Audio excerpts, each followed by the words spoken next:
Eric will be good to go tomorrow? He looked good, so we'll check back with Eric. I know you guys spoke with him. Obviously, we'd be moving him off an IR, and I'm excited when that's it. It looks good. Alex said his status will be a coach's decision. So, what's that? What's your call on that? He just didn't want to tell you how good he feels. So, yeah, it's a very easy coach's decision, is what that is.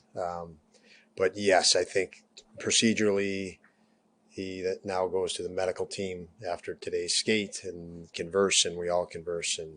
But he looks back to normal. Eric had his own net today. Is he going to be activated for tomorrow? That is, again, the conversation that will be had now.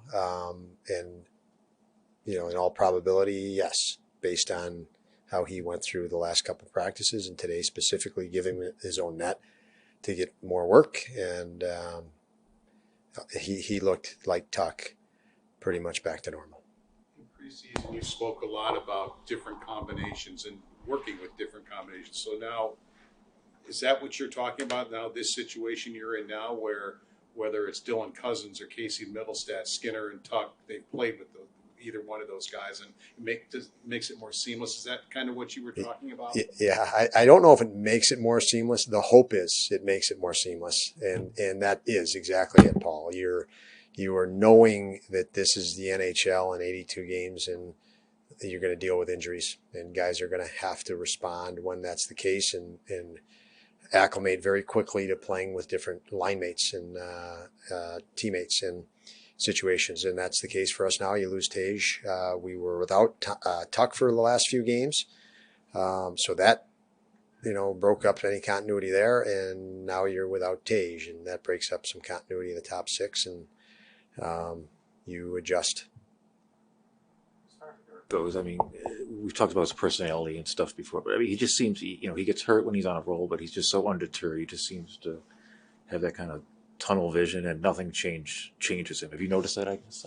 Yeah, exactly. And that's probably why he's been able to persevere through a career, mostly as a backup goaltender. You have to have that ability to stay dialed in and focused, even without reps of games as a backup. You've got to stay ready. You've got to stay on it. You got to love the game to do it. You got to love to work to do it, and be unrelenting. You have to have that unrelenting component, and he has that. And in the process, he's a happy guy. I mean, he brings a lot of real good energy, as you guys know. But those are really intangible attributes that he wouldn't be here if he didn't have them. Zach is ready to get back into the lineup here. What do you want to see from him when it's go time for him? I think he was good when he left the lineup, and would love to see even more progress on it. And he's had time to sit back and be in meetings and observe ups and downs through other guys. And he's a pretty intuitive guy. I would imagine he's picked up a lot, and I'm excited to see where he is now coming off of this. Do you want to ease Henry in now that he's back in practice after missing a couple of days with?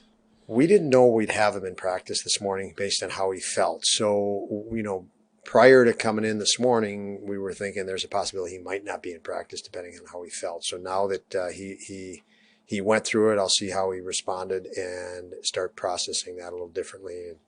And, with him in the equation now that we know it's definitive, and work toward a decision. Now we have the information that we didn't have 2 hours ago. It's become so common in the league to use top forwards, your top skill guys on the PK, and years have been really good for you over the last year. When you see a guy go down in a situation like that, does it make you pause and consider, do I not use somebody like Tuck in a certain situation where on the PK, maybe use different personnel? It's not like you can predict injuries or avoid them. Block shots happen, but does it make you just wonder, how could we do things differently? Well, on that it does.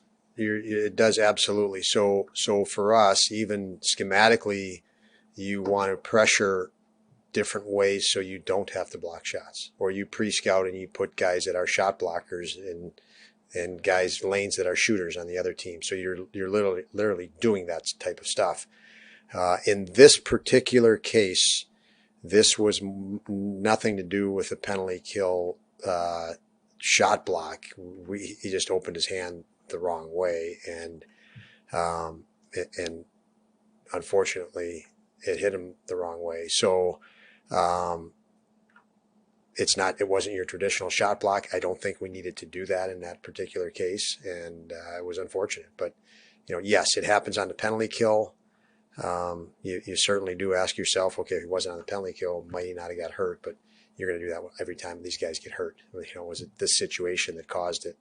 But we do have concern about that with top players, and we try to schematically work to the best around it.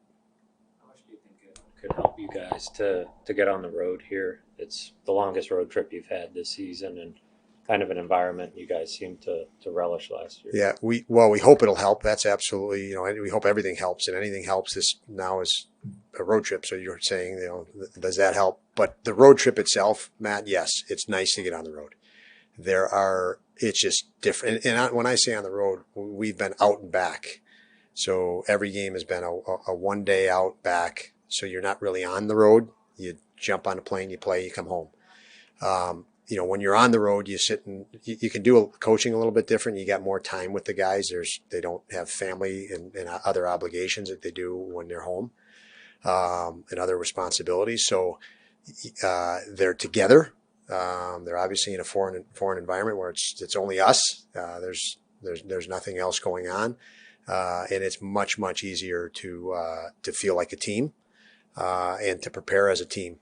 Because you literally are preparing as a team. You're having all your meals together. You're talking to each other through the entire day, not for just 3 hours. And those are really, teams talk about team building and extracurriculars to team build.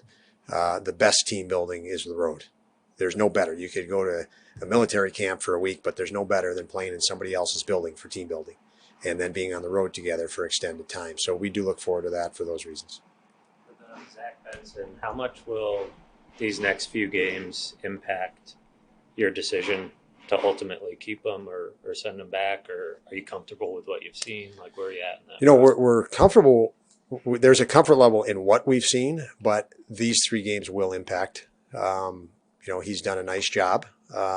We have obviously that line in the sand at 9, where the decision has to be made.